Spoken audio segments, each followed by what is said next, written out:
Hi, Randy. How are you doing? I'm good, Judy. How are you? I'm doing well. Thanks for taking the time to come on. Randy, can you share a bit about your background and how you discovered Dr. Wu? Sure. My name is Randy Emerson. I live in Munson, Massachusetts. Okay. I met Ming Wu, Dr. Ming Wu, at the Health Expo in Marlborough, Massachusetts, back in 2013. Mhm. And then in 2014, I would start to coming to Ming for Tui Na. And by 2017, I would start taking his classes in Tui Na, Qigong, cupping, and gua sha, among other things. That's wonderful. So, how did you get interested in Taoist Chinese medicine? I mean, was it because of the treatments that you had with him that sparked that interest, or did you already had that kind of interest before? So to get started in it, I had started going into Western medicine for various things, allergies, sleep apnea. They wanted me on medication and it wasn't working well for me. So my good friend Christine Wilson introduced me to another therapist. We started working on allergies with her. The name Ming Wu came up. I was very intrigued by that. And then a little while later, I would meet Ming Wu, and he has helped me with most of my allergies, and the sleep apnea is completely gone. Oh, wow. So what kind of treatments did Dr. Wu do on you? Which TCM treatments exactly? As Dr. Wu will say, I've been open to anything that he suggests. I started with Tui Na sessions. Okay. I've had cupping sessions, gua sha. I've also done, he does a tongue diagnosis as well as meridian diagnosis. And that led me on to a special herbal formula, Hmm. which eventually led me on to a much better diet, getting rid of a lot of chemicals and processed foods, and as well as the amazing Chinese tea that he has introduced me to. So many of those factors and doing Qigong each day have helped to transform me to where I am now. That's wonderful. I'm curious, Randy, so what happened exactly when you tried the Western medicine when you were on prescription, and how long were you on prescription? Okay, I'll try to briefly go over it. So I Yeah. went to the doctor, explained to him that I had allergies. Um, Before Hmm. they did any testing on me, he immediately put me onto a medication which was called Flonase. Unfortunately, I had a negative reaction to that, which I guess there was a steroid in it, but it Oh, made me wow. very anxiety and even at times angry. There was a Wow. lot of built up stuff in there. And I just could not do my job or perform my daily activities with that built up inside of me. So I knew I needed to seek something more natural and alternative. And how long were you on that prescription? In all honesty, I was only 5 days. It did not react well to me at all. No, When I went that's back to actually the good. doctor, when I went back to the doctor, he said, "You need to go back on it and you need to stay on it for a Yeah. month so your body will adapt." And I said, "I'm afraid that I would hurt someone if I stay on this medication, so I would not go back on it." Yeah, yeah, your gut was pretty much telling you that wasn't working. You weren't feeling well. It wasn't doing anything. It was actually making you feel worse. Yeah, so that was very clever that you switched quickly and didn't prolong that process of what some people do for years. Um, can you share a bit about your patient experience with Dr. Wu versus your former primary doctor? Yes. So coming to Dr. Wu is a whole different atmosphere for me. We would sit down and have tea. Hmm. And I was actually trying tea before, but I was buying the just the cheap kinds and whatnot. And there was a lot of chemicals in those, and I did not like tea. So Right. the first time Dr. Wu asked me to have tea with him, I was like, I don't like tea, but I don't want to insult him. Right. So I said, yes, Dr. Wu, I would like to try the tea. I figured I'd keep an open mind. Let's try the tea. And I loved it. And I Mhm. have all kinds of teas at home now because I love the tea so much. Right. And then we would have tea. We would talk a little bit. Then we would come into the practitioner's room and we would do the tuina. There was much pain. I had lots of blockages and I didn't understand a lot of it at that moment, Mhm. but I knew I had to be here. I knew I had to go through it. So I would just breathe in and just try to endure the session. And as I went on, the sessions got much better as we opened up Mhm. the blockages. Right. So how long did you stick with the treatments with Dr. Wu? So the treatments are $200 a piece, and at the time it seemed like a lot of money. So I only did 3 treatments the first year that I Right. started coming to him. Then my goal was I want to try to do once a month, 12 treatments. My job requires me to be on call, so sometimes I can't make the session. So I was able to do 10 the next year, and then I believe 8 the next year. And I just continued onward with it. And then, like I say, eventually we got into Qigong, we got into the herbal formula, and that just began to change my life and much better health.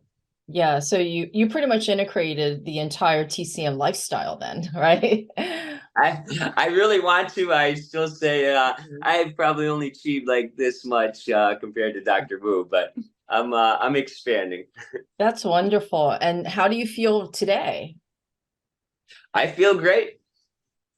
So there's no, you don't have any of those symptoms anymore, or sleep apnea, or The sleep apnea is completely gone. wow. I wasn't able to sleep on my back for many, many years, but now I'm able to do that. Mhm. And I have just a little bit of allergies, depending on the time of year. And I'm Mhm. hoping eventually we'll work those out. And it's nothing like my allergies were before. Yeah. Yeah, that I mean, it's amazing. I hear these stories about Dr. Wu treating different patients, and it's amazing every time when I interview people that I hear these success stories and how these tweaks and these treatments just gradually improve the person's health and well-being and bringing the harmony back. And it's quite phenomenal. Can you share a bit, Randy, how you came to the point where you wanted to learn about this and become a student of Dr. Wu's? Yes. Once again, I got to thank my good friend, Christine Wilson, who she started taking the classes with Ming Wu probably in 2015, maybe, but that's just a guess. And then by 2017, I decided to take the course, but I did not get involved with it to try to find to get my hours in to actually train and get certified. But I was just helping family and some Right. close friends. In 2019, Ming asked me to start doing the Trina and to find people. And I said, well, it's difficult, Ming. I talked to some people, but no one's really interested. He says, Randy, I have talked to hundreds of people before I get one person. He says, Wow. you do the same. And once he put that into perspective, I was able to find some people that I used to work out with at the gym. They allowed me the opportunity to do some practicing on them. Mhm. They noticed some good results, and pretty soon they had a whole group of people, and I would be doing 5 sessions on people on Saturday, one after Wow. the other. Wow, that's amazing. So, what are you certified in today? I have a few of the certificates that I received from Ming Wu. I don't know if you'll be able to see these. Um, this is a Qigong certificate. Very nice. I teach a Qigong class every Tuesday at the Munson Free Library. Oh, wow. Okay. This is a cupping and gua sha certificate. That's the fire cupping, right? Yes, I Yeah. also do a just a regular vacuum cupping too. Oh, interesting. This is my second Qigong instructor training, which Nice. brought me up to level 2. And this is my advanced Tui Na training. Wow.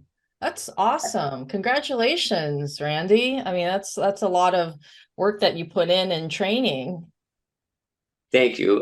There was others too, but those are the ones I could find before I came down here today. Yeah. So, Randy, what would you say to someone that has suffered greatly in Western medicine or, the typical biomedicine direction, and they feel a bit hopeless, they don't know what to do, and you might introduce them to TCM, but they're still very skeptical? What would you say to someone that's in that position? Well, I take the time to speak with them, share some of the things that I have accomplished and done. Right. I have one, so I'm not really, I work for the town and I'm going for my retirement. I think I got 4 more years left in that field. Then I will pursue this as a field, Right. my retirement. But I do have clients that I help out, and my most successful client was suffering from an AFib, which was an accelerated heart rate, Mm. was going through Western medicine, was on medication, but was not achieving great results. I had several conversations with her through mutual friends. I was able to do a little bit of Tui Na. Mm-hmm. She found it intriguing. She wanted to go further. So we started doing our sessions. I was able to refer her to Ming Wu, Mm-hmm. who put her on herbal formulas, two formulas, and now she did a complete 180. She does qigong every day, and she is no longer on any Western medicine. And she's an amazing person and completely different than she was the day that I met her. Yeah, no, that's very awesome. So do you find that maybe just, sampling it in the beginning on Taoist Chinese medicine will bring more hope and a little more convincing? Or how would you approach that exactly? I know you shared that experience, but for someone that, like, let's say Google's TCM, what would you say someone like that? Okay, well, I know that Western medicine has a lot of backing, a lot of advertising. I have Right, family that are on a lot of medication. I've tried speaking to them to be open to try to experience what I have. right, Um, they're not really open to it. They feel that the Western medicine is the way to go, and everybody needs to go on their journey. But if I do meet someone who has an open mind, mm-hmm. then I feel that they may be open to receiving the practitioner excuse me, that they're open to receiving the sessions that we do. Right. Yeah, I think so. I mean, that's a great point. I sense that also from what I've gathered, talking to different patients. Yeah, I think you're totally right. They have to be ready, and they also need to be open-minded to it because it's not advertised in the mainstream and it's not very well known. It's more alternative and functional medicine, holistic healing. If they're going that route, they will, I think, eventually stumble upon TCM. But, unless you're actively searching for it, I think it's a little more difficult. Would you agree? Or I would definitely agree. I was lucky that the universe opened up and gave me some opportunities to meet some alternative medicine to get me on the right path and right. eventually lead me Mhm. to the Wu Healing Center. Wonderful. We're coming to a close here, Randy. Do you have any last words, words of gratitude for Dr. Wu? Yes, I am very grateful and thankful to Dr. Wu, to Christine Wilson, to many of the other practitioners who I've met, many students that I've shared classes with. And back in 2013, the first time I came to the Wu Healing Center, I purchased this book. Is that the Twee Na book? It is. Okay. I had no idea what any of it meant, but I knew that I needed to have the book. And Yes. in 4 more years, I will be doing a practitioner full time. I want to do it part time. I don't want to do it full time. I want to enjoy my retirement too. So Wonderful. thank you, Dr. Ming Wu. Thank you. Thank you so much, Randy. And we will have more details in the caption along with fangyuntcm.com. Thank you so much. Thanks, Randy, for coming on. Thank you, Judy. Have a great day. You too.